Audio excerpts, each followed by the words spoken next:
Bismillahirrahmanirrahim. Assalamualaikum warahmatullahi wabarakatuh.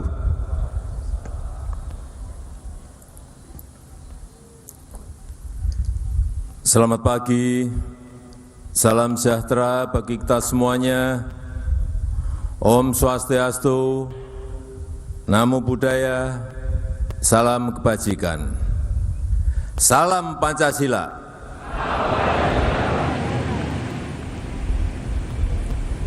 Yang saya hormati Ketua Majelis Permusyawaratan Rakyat Republik Indonesia, yang saya hormati Ketua Dewan Perwakilan Daerah Republik Indonesia,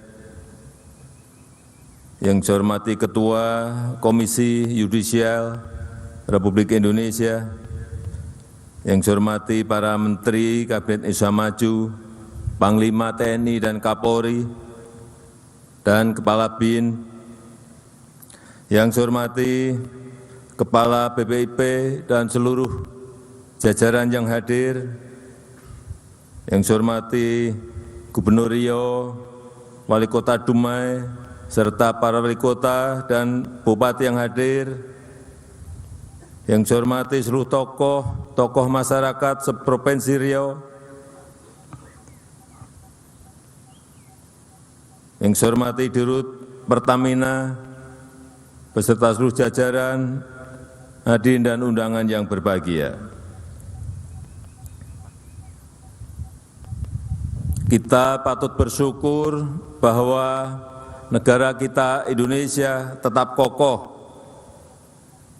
terus stabil, terus bersatu padu, terus tumbuh ekonominya di tengah gempuran dunia yang penuh dengan ketidakpastian, di tengah dunia yang dilanda berbagai krisis, dalam geopolitik yang penuh ketegangan dan rivalitas.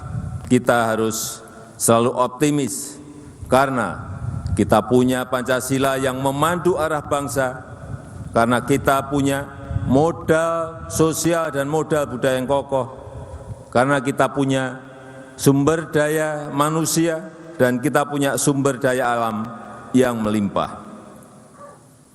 Oleh karena itu, kita harus terus perkokoh kemandirian bangsa dan berdikari dalam ekonomi. Saudara-saudara sebangsa dan setanah air, Indonesia konsisten dengan politik bebas aktif, memperjuangkan kemerdekaan semua bangsa, termasuk kemerdekaan bangsa Palestina, dan memperjuangkan perdamaian dunia. Peran Indonesia dalam politik internasional semakin kokoh. Kita telah menjadi pemimpin G20 yang berhasil, telah menjadi ketua ASEAN yang sukses, dan terus akan berkontribusi pada dunia, termasuk melalui World Water Forum yang baru saja kita selenggarakan. Keaktifan dalam dunia internasional tidak menyurutkan perjuangan kita untuk berdikari dalam bidang ekonomi. Kita terus perjuangkan kemandirian ekonomi, termasuk melalui industrialisasi di dalam negeri dan melalui hilirisasi di berbagai sektor. Kita harus menjamin kekayaan negara sepenuhnya untuk kemakmuran rakyat. Kita juga harus aktif mengambil alih kembali aset-aset strategis bangsa. Kita kelola dan manfaatkan sebesar-besarnya untuk kesejahteraan rakyat, kesejahteraan masyarakat. Salah satunya adalah Blok Rokan di Riau ini, tempat yang kita pakai untuk upacara peringatan hari lahir Pancasila. Setelah saham mayoritas Freeport kita ambil alih, kemudian kita ambil alih Blok Rokan ini di Dumai, yang merupakan blok migas paling produktif dalam sejarah perminyakan Indonesia.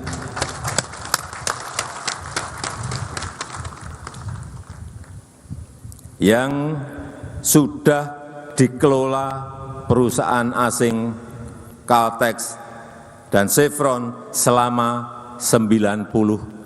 tahun.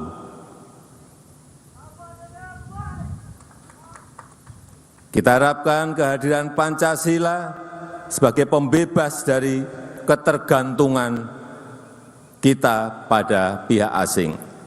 Dan pagi tadi saya mendapatkan laporan dari Dirut Pertamina bahwa produksi di Blok Rokan sudah mencapai 162.000 barel per hari.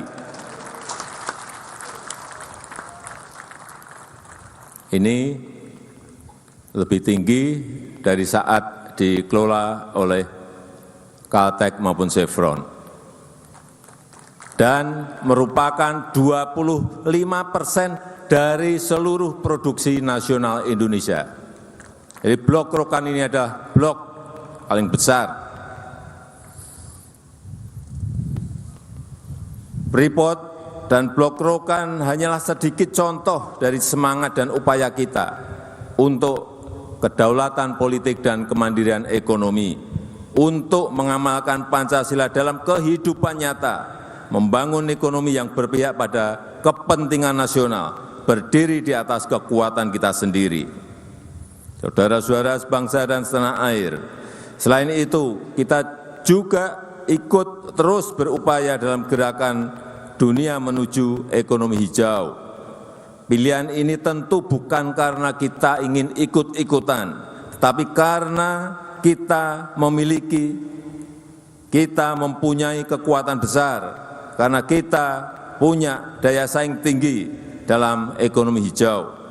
Kita punya hampir semua jenis energi hijau, mulai dari energi panas bumi, energi surya, energi air, energi angin, dan energi ombak. Kita juga punya hasil kebun yang bisa diolah menjadi biodiesel, bioetanol, dan bioaftur. Kekuatan energi hijau ini akan mengundang industri hijau, akan mengundang pembiayaan ekonomi hijau, menghasilkan green food, pangan hijau, dan membuka peluang-peluang bagi green jobs yang mensejahterakan dan sekaligus berkelanjutan. Maka dari itu, transisi energi harus dilanjutkan secara bertahap. Kita harus mempercepat transisi energi menuju energi hijau. Pertamina dan PLN harus terus mengembangkan energi hijau yang meningkatkan nilai tambah di dalam negeri, yang mensejahterakan masyarakat, mensejahterakan rakyat bawah, yang sejalan dengan nilai-nilai Pancasila. Saudara-saudara sebangsa dan setanah air, di tengah perkembangan zaman ini, nilai-nilai Pancasila harus diaktualisasikan dan diwariskan dalam perilaku nyata, dalam kebijakan-kebijakan nyata yang jelas hasilnya, yang nyata dirasakan manfaatnya oleh rakyat.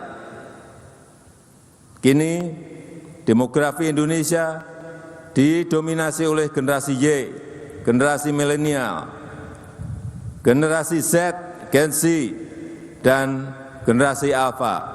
Oleh karena itu, cara kita mensosialisasikan Pancasila juga harus dengan cara-cara mereka, dengan praktek-praktek teladan yang nyata, dan menggunakan serta mengembangkan budaya Indonesia. Saya mengajak seluruh rakyat Indonesia untuk terus memegang teguh nilai-nilai Pancasila, menunjukkannya dalam ucapan, perilaku, dan kebijakan yang berpihak nyata kepada seluruh rakyat Indonesia, dan menjadikan Indonesia berwibawa di mata dunia. Itu saja yang ingin saya sampaikan dalam kesempatan yang berbahagia ini. Semoga Allah Subhanahu wa Ta'ala selalu meridhoi ikhtiar kita untuk menjaga Pancasila, menjaga NKRI. Terima kasih. Wassalamualaikum warahmatullahi wabarakatuh.